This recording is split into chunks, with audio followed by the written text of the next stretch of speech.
Grand Rapids Community College's Diversity Learning Center is our commitment to integrating an appreciation and respect for the differences that make our campus and the world beyond a wonderful place to work and live. Embracing our identity as the community's college, we strive to represent every aspect of the region we serve. And so when we speak of diversity, we speak from the heart. We speak based on a history of a strong, formal commitment to this institutional value. Initially, as part of this commitment, a number of speakers had been invited to share different points of view with students on campus. Well, back in the late 80s, I think President Calkins recognized that the college was changing. We began to talk about trying to formalize some of the lectures, and rather than just having a lecture here and there, to put a series of speakers together. And that way we could encompass the diversity that was on our campus and the diversity that we saw was emerging. And so the Diversity Lecture Series was born, broadening the reach of guest speakers from our students to the community. After the first year of the diversity team, we decided to have something called a diversity conference, which would be a celebration of unity through differences. And that conference enabled us to bring students from throughout Kent County. And the beautiful thing about the first year is that Bob Woodrick, he was our first speaker, and he gave us a boost. Racism as we have known it in the past and as it exists today is illogical, irrational, and totally indefensible. The experiences that the diversity conferences and lecture series provide resonate long after someone participates. If you take a look at the long list of speakers, you'll see a true spectrum of points of view. And when you expose others to different points of view, you sow the seeds of change. Globalization is the world side of the same coin that is diversity within the United States. But you got to know who you are, where you come from, and then you can shake it off and rise to the next level. All the junk forensic science and fraud and a lot of the police misconduct, all these things could be uncovered with a vigorous defense. I mean, you talk about diversity, the greatest thing you're going to learn about other people is that we're all as messy and fragile and finite as everybody else. I happen to be gay. This isn't my lifestyle. This is not the choice that I made with my life. This is who I am. When he said to the audience, he says, given the situation and stereotypes of gays, why would anyone choose to have people pick on them? Why would I want that for myself? Why would I choose? Why would I ever choose to be hated?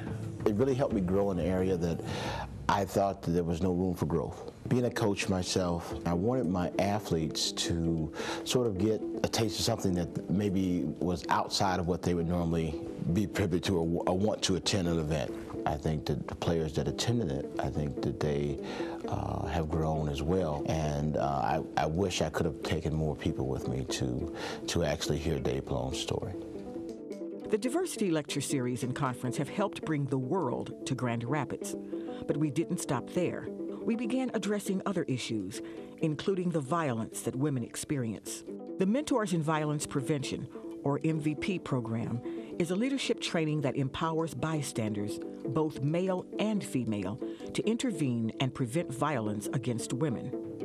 I felt like the MVP program was very worth my time because not only did it give me a chance to connect and communicate with faculty and other students around the college, but it also gave me good information on how to see signs of violence, how to prevent violence, how to talk to other people who might be in violent situations. It's not just physical violence that you have to be aware of.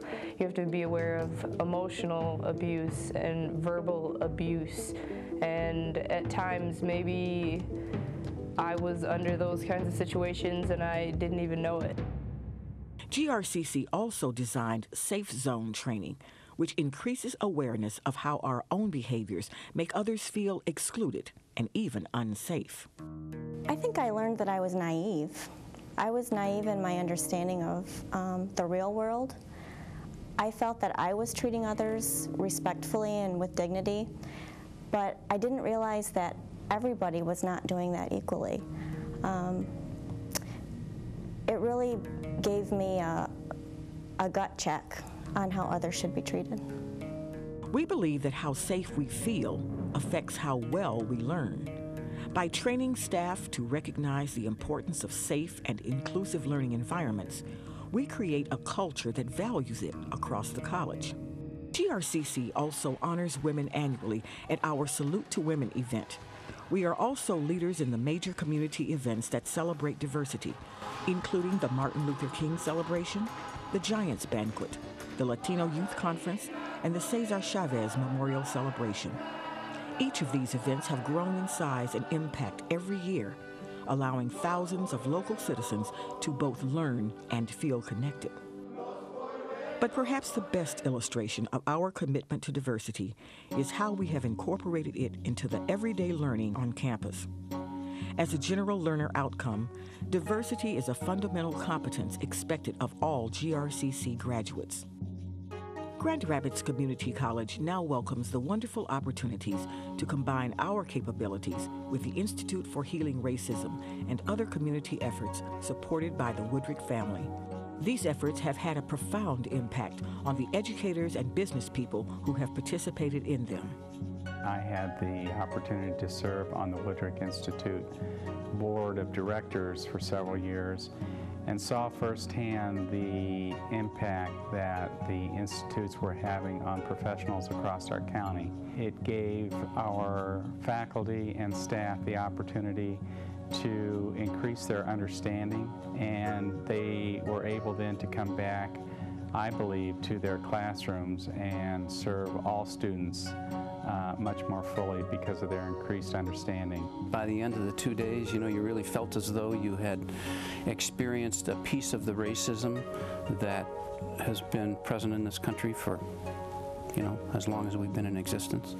And also gave you a better understanding of where each of us as individuals have to go once you've been through the Institute. Working for TrimQuest, they've sent me to the Institute for Healing Racism, and that kind of opened my eyes. I've always been born or raised to treat others as you would want to be treated, and now it's the next level, realizing that there's differences with people, and learning to appreciate those differences. From our perspective, there are certainly clients who now say to us, tell us about your diversity efforts, and if you don't have any, they will go to law firms who do. And certainly as the demographics of the country changes, it's the community, it's the right thing to do as a corporate member of the community. Considering that the Woodrick family was involved with GRCC's earliest diversity efforts, it's appropriate that today we get to look forward to a strong collaboration. Together, we will more effectively impact the social and racial health of our greater community.